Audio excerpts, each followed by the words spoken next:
The following is a class from the Bhagavad Gita as it is, 3rd chapter, text number 8 through 13, given by His Divine Grace, A.C. Bhaktivedanta Swami Prabhupada, recorded in the summer of 1966 in New York.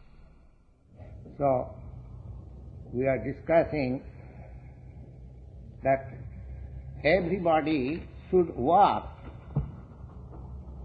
niyatang kuru karmatang karma jyayu yakarmana sarira jatra picha te na prasiddheta karmana jagyatha karmana annatra lokayam karma bandhana tadartham karma kauntiya mutta sanga samachare. Now this is the formula of spiritual realization, that we should not stop our working capacity, the prescribed duty in which we are engaged. That is not to be stopped. If we stop work and spiritual realization, for spiritual realization, we leave this world and go to the jungle or Himalaya and sit down there for meditation, for spiritual realization. Oh, how many people will be ready to do these things? No. This is not for mass people. Lord Sri Krishna is prescribing something practical which can be adopted by every one and all without any distinction. This point we have already discussed in the last day's meeting, that whatever you may be, it doesn't matter.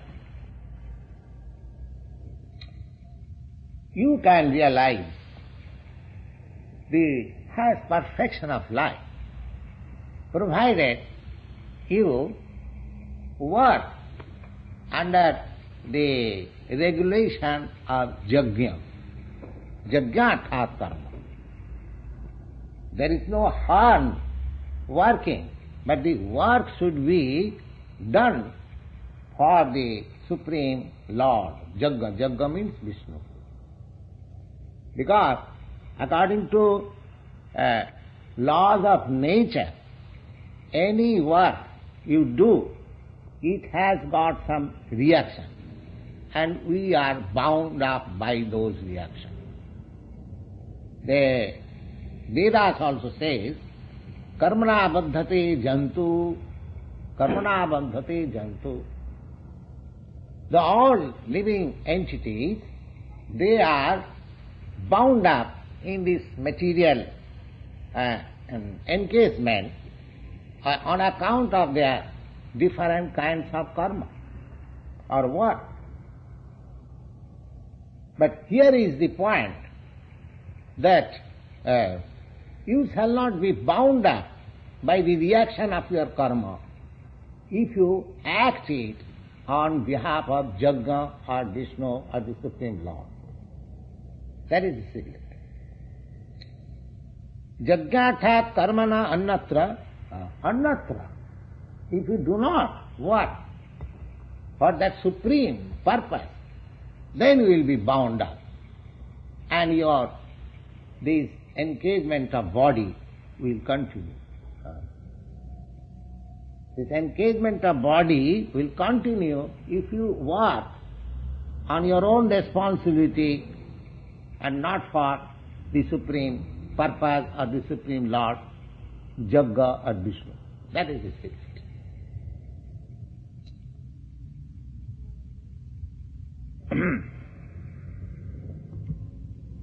Yajna means, Yajna by Vishnu, it is Sute.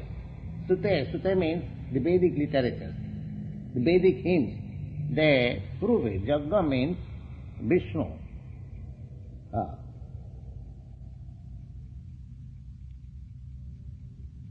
Vishnu toshatham karma samachara.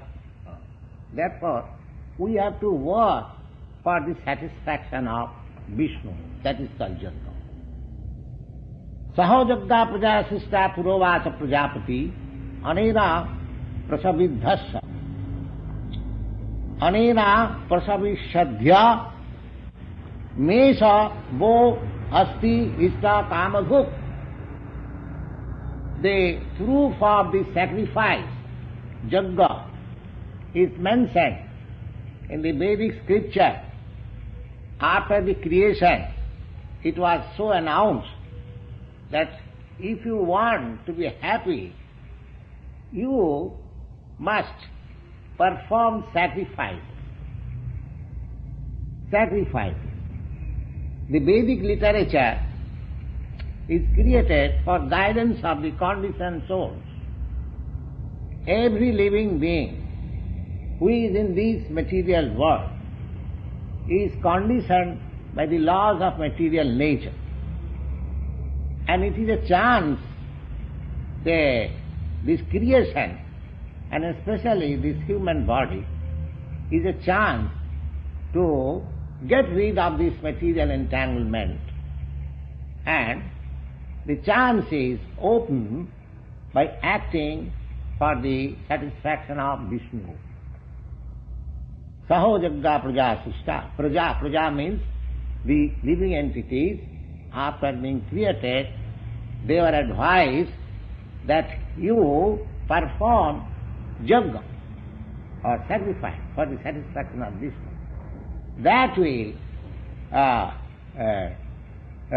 anena, by this, prasavishadhya, you increase your enlightenment. Prasavishadhya, and whatever you want, that will be satisfied by this yajna. Devan yajna, that sacrifice. Devan bhavayatanena te deva bhavayantuha parasparam bhavayanta sreya param abhartata. Now, yajna is practically, according to the Vedic rituals, yajna or sacrifice is offered to different devas, demigods. There are hundreds and thousands of demigods mentioned in the Vedic literature. And the whole portion is called Upasana Kanda.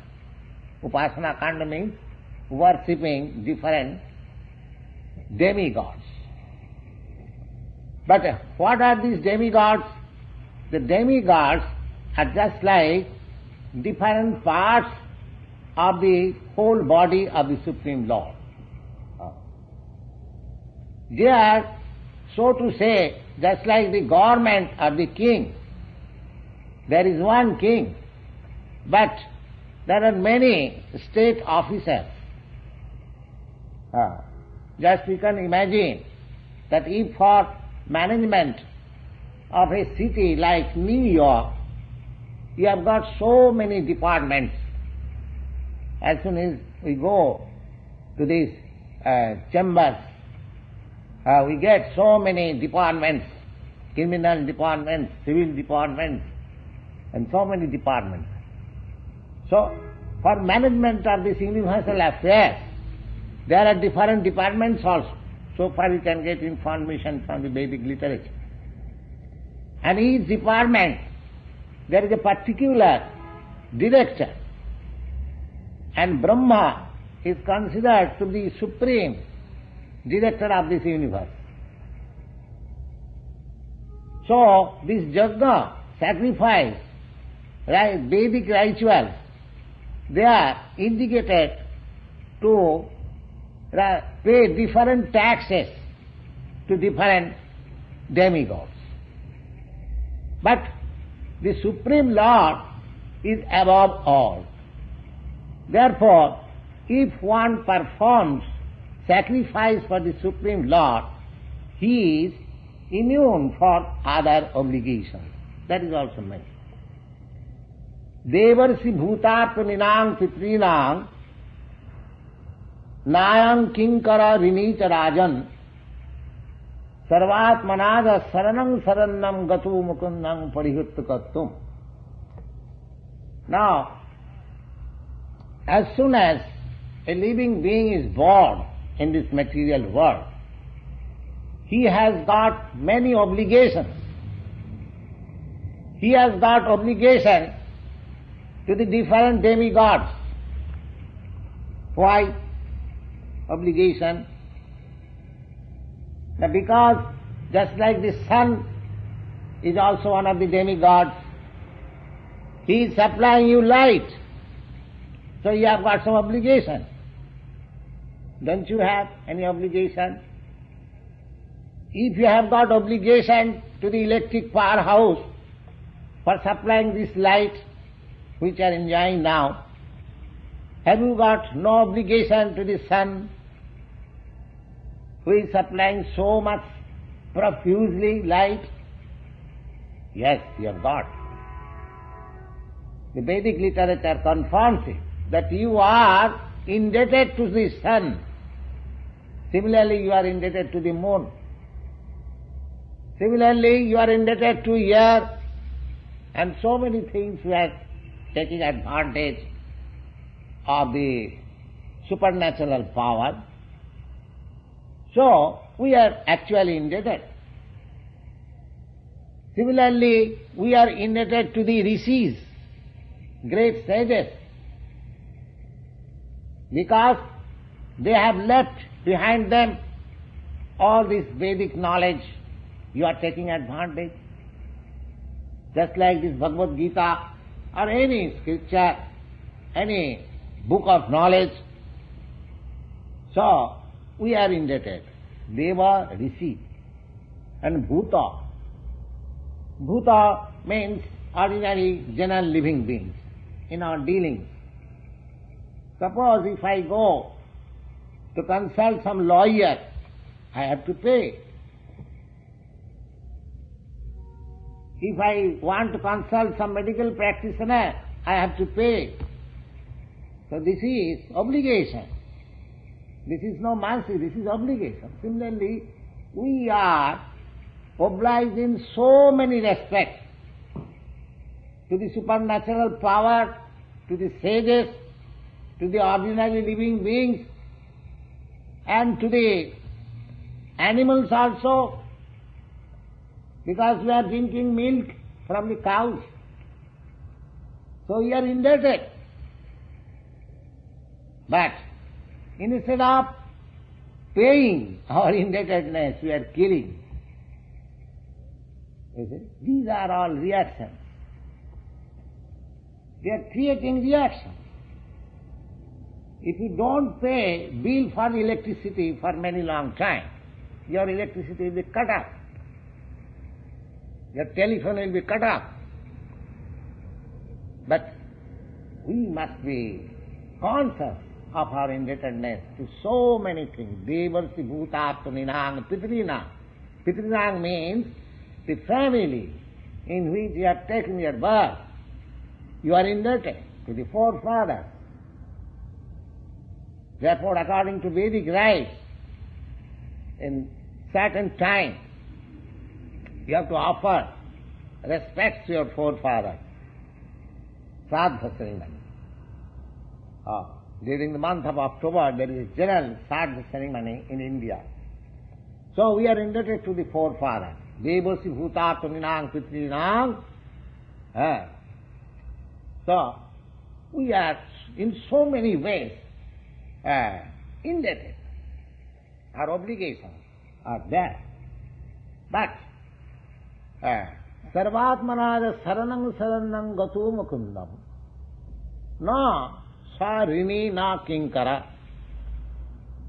The Bhagavad says, if somebody fully surrenders unto the Supreme Mukunda, Mukunda means one who can offer you liberation from this material bondage. He is Mukunda. So if one surrenders fully unto Krishna, Krishna is Mukunda, then he is no longer anymore indebted to all these obligations. He is immune. At one stroke, he becomes liquidated from all obligations. And in the Bhagavad Gita, you will find this statement confirmed in the last portion of Bhagavad Gita. The Lord says that aham tang sarvapapebhya mokshaishyami. If you surrender unto me, sarvadharman parityajya, mamekang saranam vraja, the Lord says, that you have to do nothing. You simply surrender unto me. Sarvadharman parityajya. You have got so many obligations, it is right. But it is impossible for you.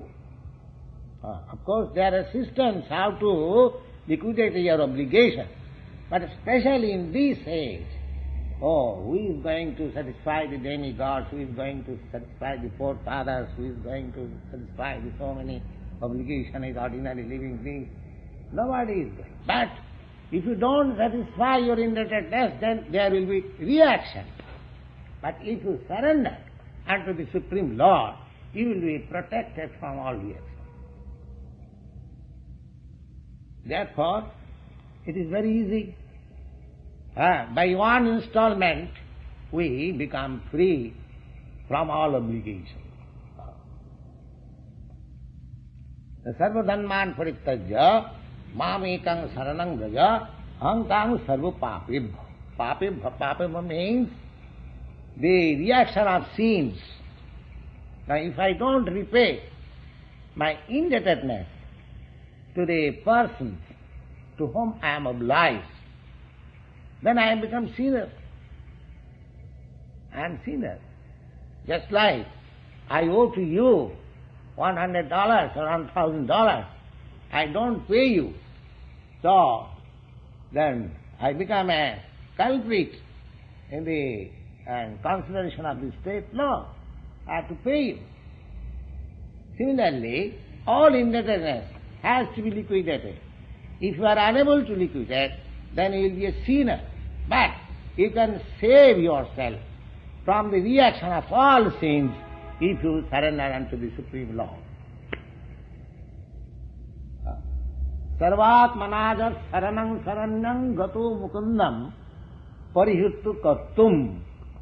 You have got some duties, but if you give up all your duties and simply surrender unto the Supreme Lord, then you are liquidated at once.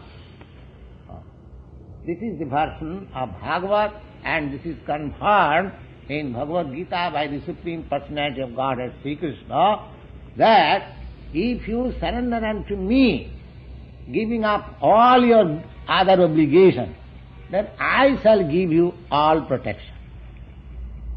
Aham tang sarva papebhya mokshaishyami. Now, if I am protected from the reaction of my sinful act, but it does not mean that I shall surrender unto the Supreme Lord at the same time continue to act sinfully. No, not that. Or if I am obliged to continue, the God or the Supreme Lord will protect me. That is the point. Therefore, everyone should act jagga. Jagga means work to satisfy the Supreme Lord. That is called jagga. If we do not do that, then we shall be obliged. Otherwise means the act which is done for the satisfaction of the Supreme Lord, that is immune from all reaction.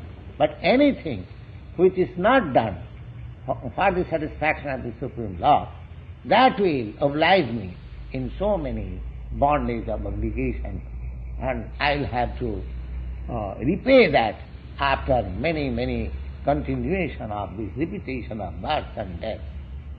That is the secret of life.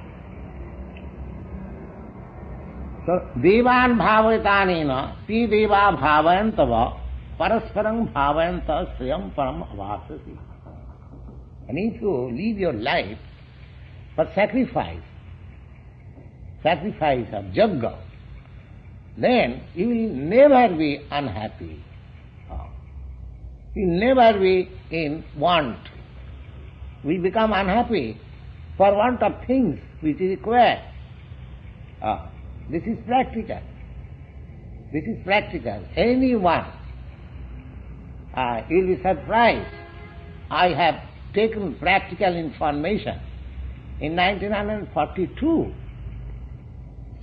there was a manufactured famine in Bengal by the manipulation of the then government. It is for the first time we experienced that India, in our childhood, when we were children, at that time, the first class rice was selling $3 for 82 pounds. Can you imagine? $3. Not $3. I mean to say, dollar is exchanged, say for less than $1. $3/4. 3 rupees. 3 rupees, the exchange of dollar and rupees is 5 rupees, make $1. Now it was selling at 3.8. So about, 75 cents. 75 cents for 82 pounds of best rice. I have seen it in my experience in my life. When I was born in India, it was selling. Can you imagine that? But that rice, all of a sudden, rose in 1940, $10. Now just imagine, if something, the price of something is raised from 75 cents to $10, how difficult it becomes for the public, for general mass of people. So many people were in difficulty and so many people died for want of food, diseases, because when there is want of food.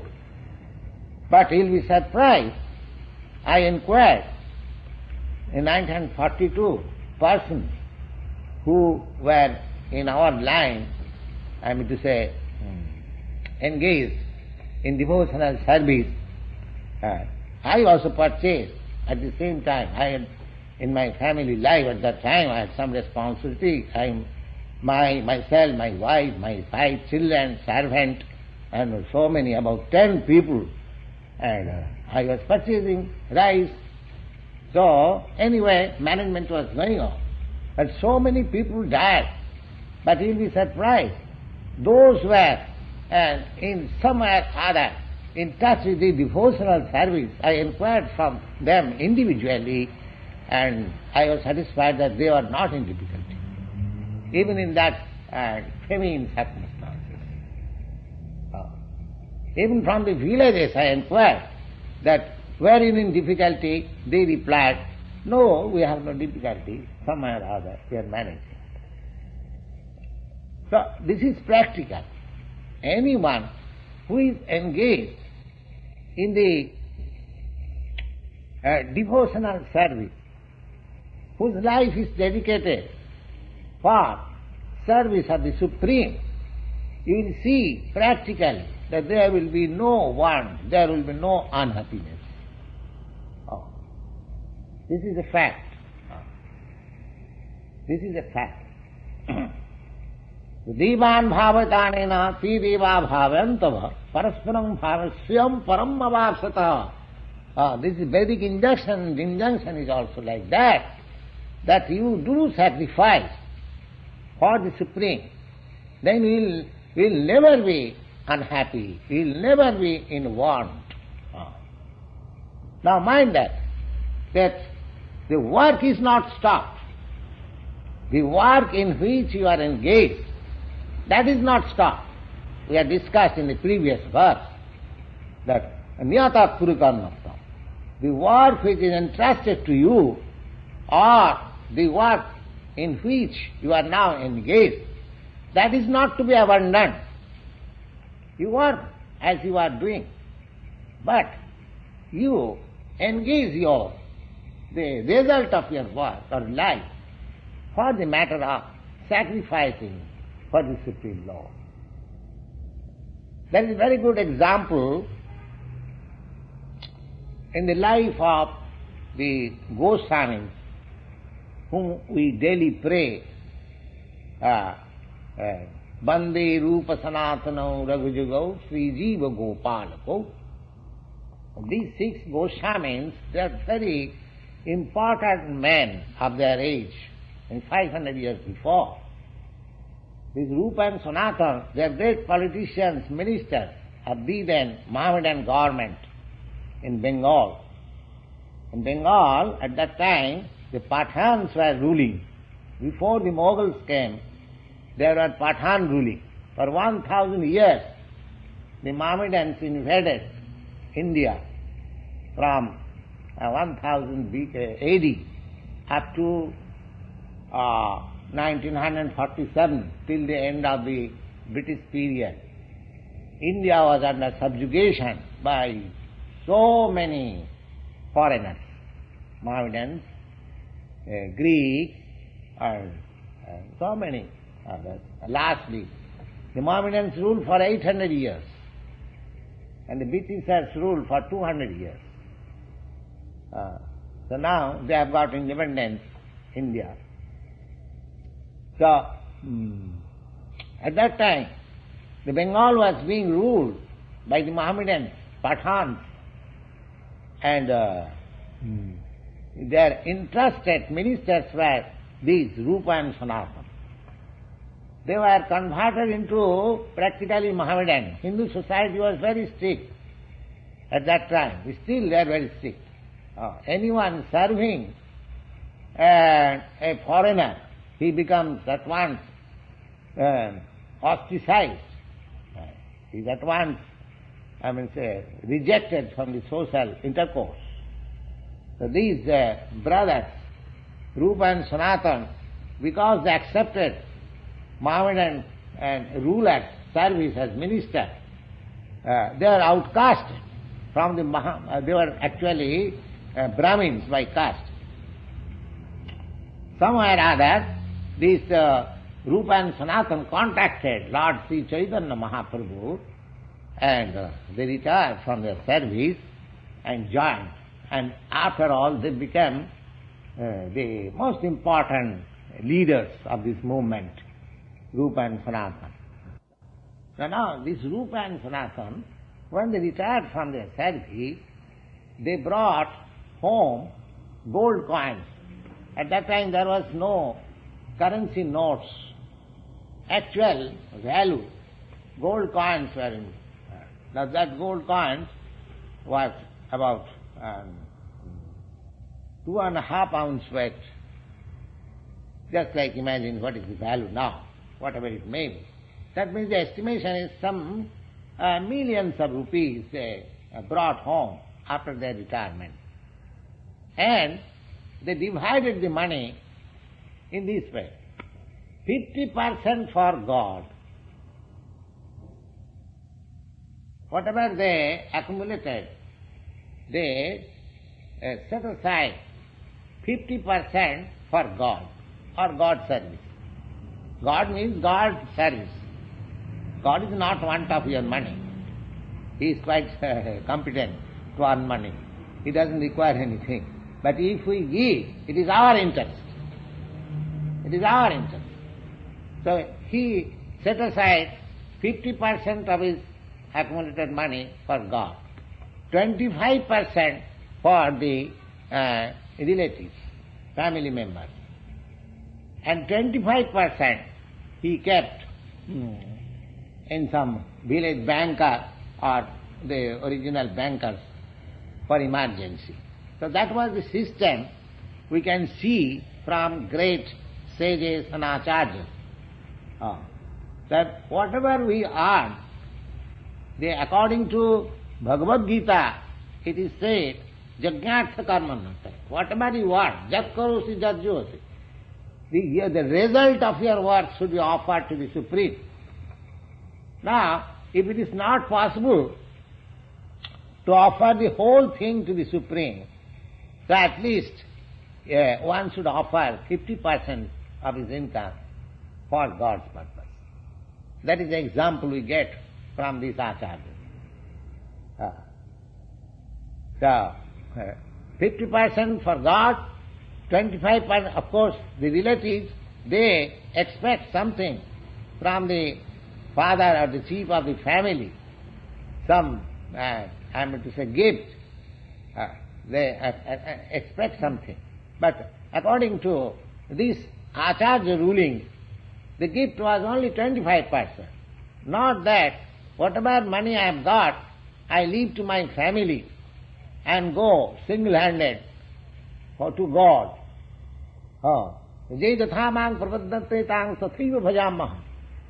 If God asks you what you have sacrificed for me, you have come to me. No, sir, I have sacrificed everything from my family, for my family. That is not good. That is not Jagga. Jagga means, now, if you cannot spare your money separately for God's service, then you can engage yourself in God's service and expend the money for God's service. Don't offer your money in others' hand, but you spend yourself for God's cause. That will make you perfect. Jagyartha karma. That is explained in the next sloka.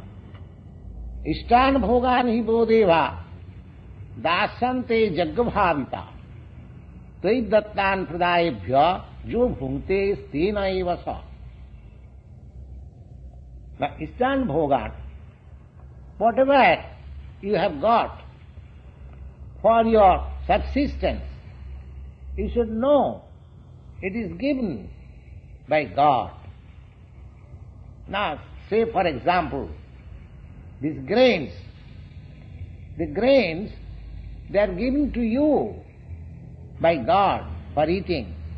You cannot manufacture grain in your factory.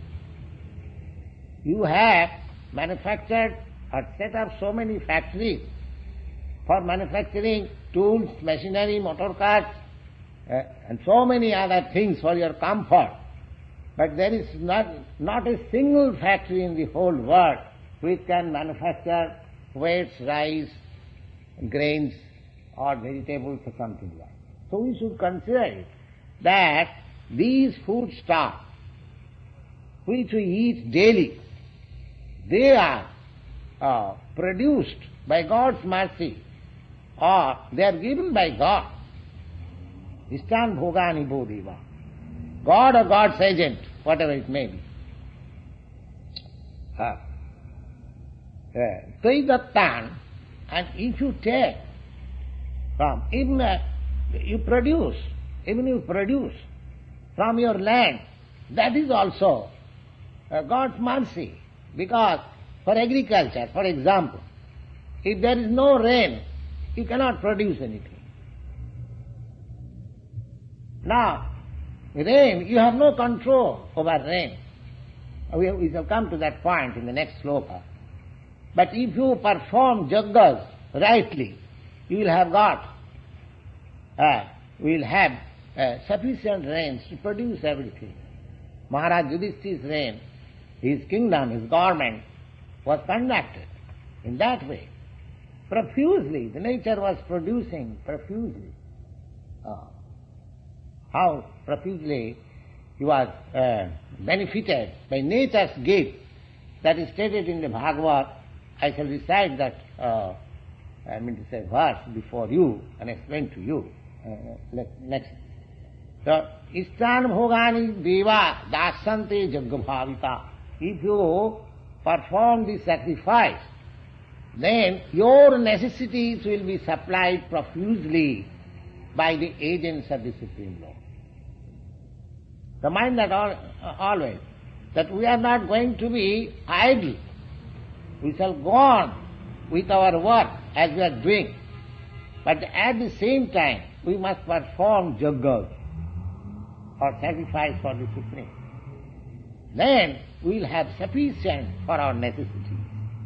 And now, after having sufficient of our necessities, if we don't acknowledge or don't give the taxes or obligation, feel our obligation, then he said, Tvai dattan pradayebhya Now God or God's agent is supplying so many things, and if you do not acknowledge or repay by sacrifice, then what is your position?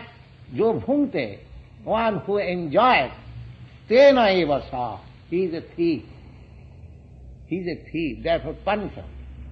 As a thief is punishable by the state law, similarly, one who takes advantage of these natural facilities and do not acknowledge it and do not offer sacrifice to the Supreme, then he is considered to be a thief.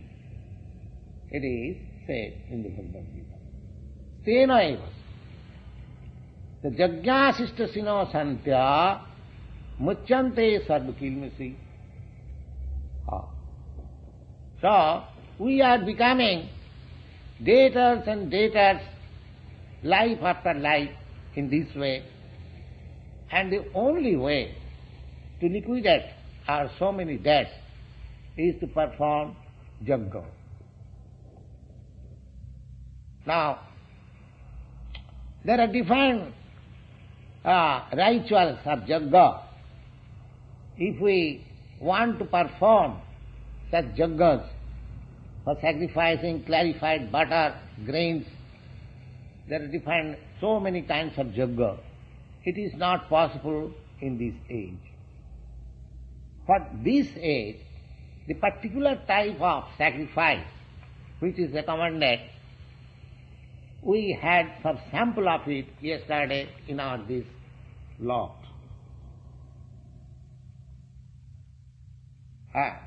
Jaggai sankirtanai prayai jajante hi sumedhasa. In this age, it is very difficult to perform all those rituals. First thing, it is very difficult to obtain all the ingredients for sacrificing method, and people are not very well-to-do. They cannot secure also. The symptoms of the people of this age is also described. Prayena alpayusa sabhya kalau asmin juge jana. Prayena, in this age, people are generally short living. They are not living for more than 60 or 70 years. Formerly, they were living more than 100 years. Gradually, their duration of life is decreasing. And it is stated also that it will decrease to such an extent that any man who is living from 20 to 30 years, he will be considered a very old man. That is also stated in the Bhagavad. Of course, that is not yet come, but it will come in this age.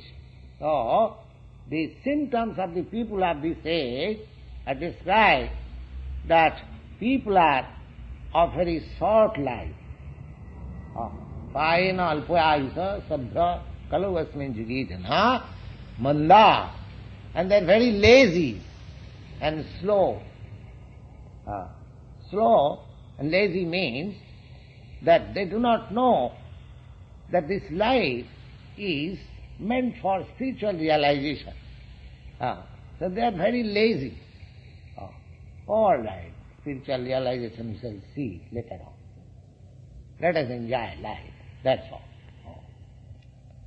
So this is a great disqualification of the human being, that they are not wake up for spiritual realization. Lazy, manda. And manda bhagya, manda samanda matayo. And if somebody is at all interested for some spiritual enlightenment, then unfortunately manda samanda, they adopt some spiritual method which is not recognized. Spiritual realization with relationship with God is no spiritual realization. The whole spiritual realization means one must understand his relationship with the Supreme Lord. But generally in this age, they want to avoid the conception of God, and at the same time they want to be spiritually advanced. Therefore they are called Sumandamata, a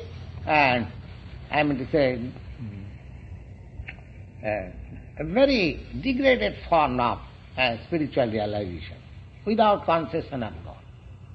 Sumandamatayo, mandas, lazy, and if they are at all interested in some spiritual realization process, they try to avoid the conception of God. Sumandamatayo. And Mandabhagya means unfortunate. People of this age, mostly, they are not very fortunate. In any part of the world, they are not very fortunate. They do not get things, desirable things, very easily. Our desirable things are 4 things for living purposes. Ahara, nidra, bhayamaithunancha. Eating, sleeping, and defense and mating. These are our, generally, so far as our body is concerned. So these things are also not easily available. Samanda, samandamatayo, mandabhagya, upadhrita, and at the same time, in spite of all these disqualifications, they are always disturbed in mind. Why disturbed? Now they are roga sokadihi, for some lamentation and for some disease. So this is the condition of the people of this age, and it is very difficult for them to follow the system of sacrifice which was being performed in the older days. Now for them in this age, Lord Chaitanya recommended this sacrifice, this Sankirtan Yajna, which we are trying to perform here. Sankirtan, Jaggai Sankirtanai Prahai Jajanti Sumedhasa. Now, those who have got better brain, they will adopt this process of Sankirtan Jagga for satisfaction of the Supreme Lord. That way is very helpful for the men of this age. That is recommended in Bhagavatam. Now either you adopt this Jagga or that Jagga according to your capacity. But you must have to perform Jagga. Without Jagga you cannot be happy. Jaggasista sino santa mucchante sarvakim sai bhunjante te aghang papa je pachanti atmakaranat. Now, pachanti atmakaranat means cooking. The cooking is the most important business of our life. Cooking, nobody is human being. We are not cats and dogs. And every human being has to cook things for eating. Now this eating process, the Lord says that one who takes the eatables after the sacrifice, then he becomes free from all kinds of sinful reactions. And one who cooks for himself, for enjoyment, then he eats all kinds of sins. All kinds of sins. Jaggasista sina santa. Santa, Shanta means saints and sages. They do not take anything without offering Jagga.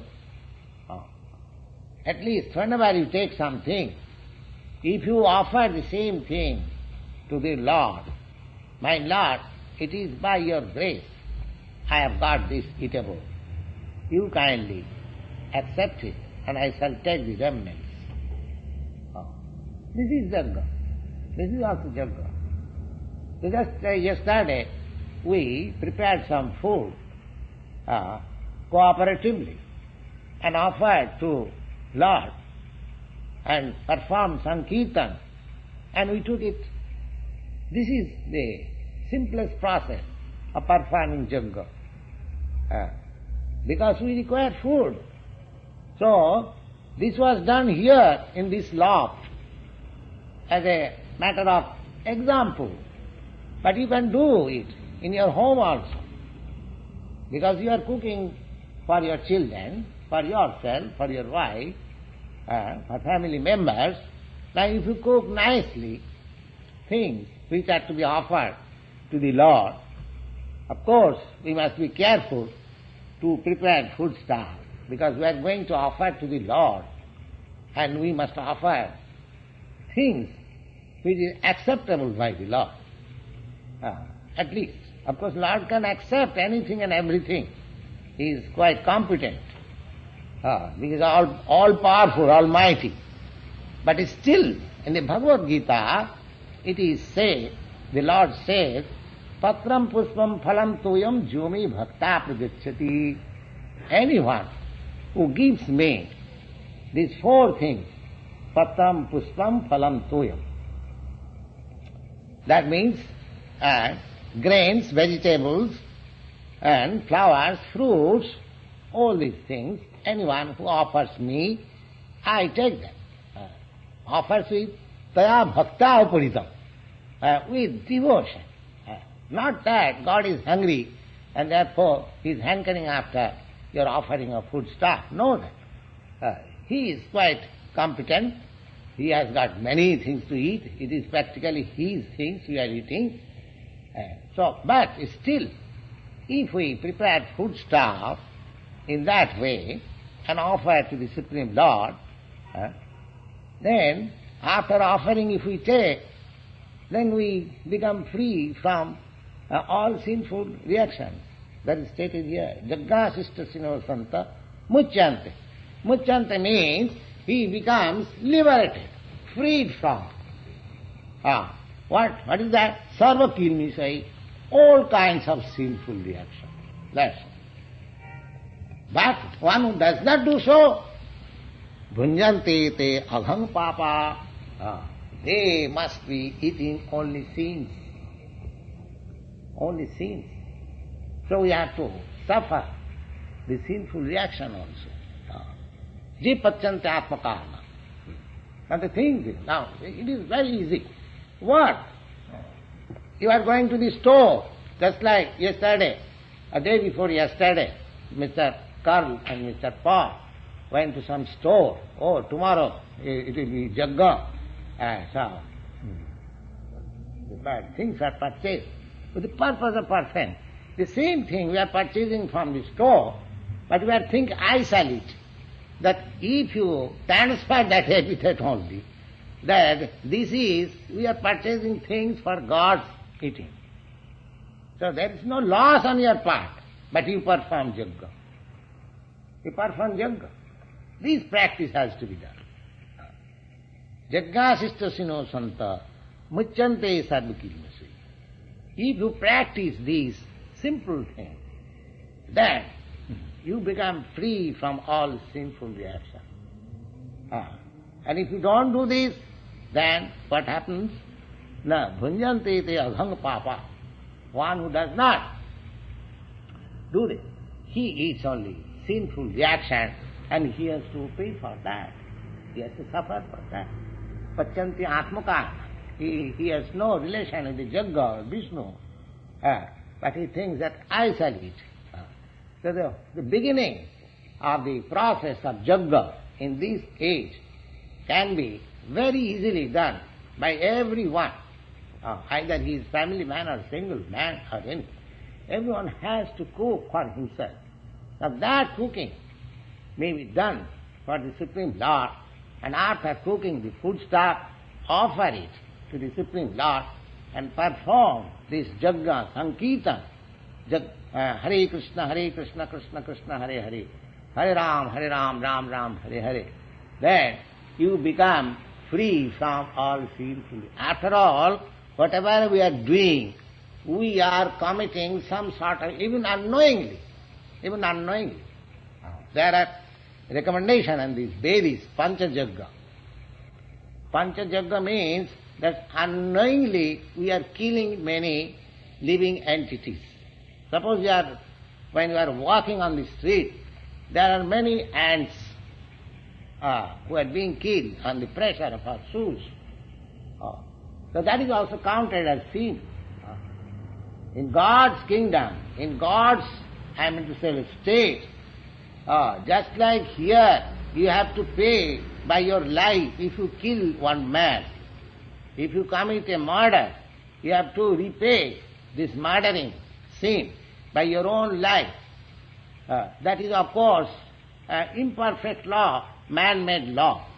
Similarly, in God's law also, if you kill any living entity, you have to suffer for that. Because in the God's eyes, there is no question of man or animal or ant or fly or something like that. Every living entity is the son of God. Now suppose your father has got 5 sons. One of them is worthless, is doing nothing. And if the other son says, my dear father, this son, your youngest son or this son is worthless, is doing nothing, let us kill him. Will your father agree?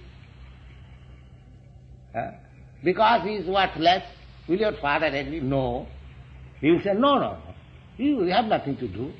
He is not harming you. He is eating my subsistence. I am paying for his subsistence. Why you should kill him? Similarly, in this material nature, all these living entities in different forms, they have come for material enjoyment, and everything is being supplied by the Supreme Lord.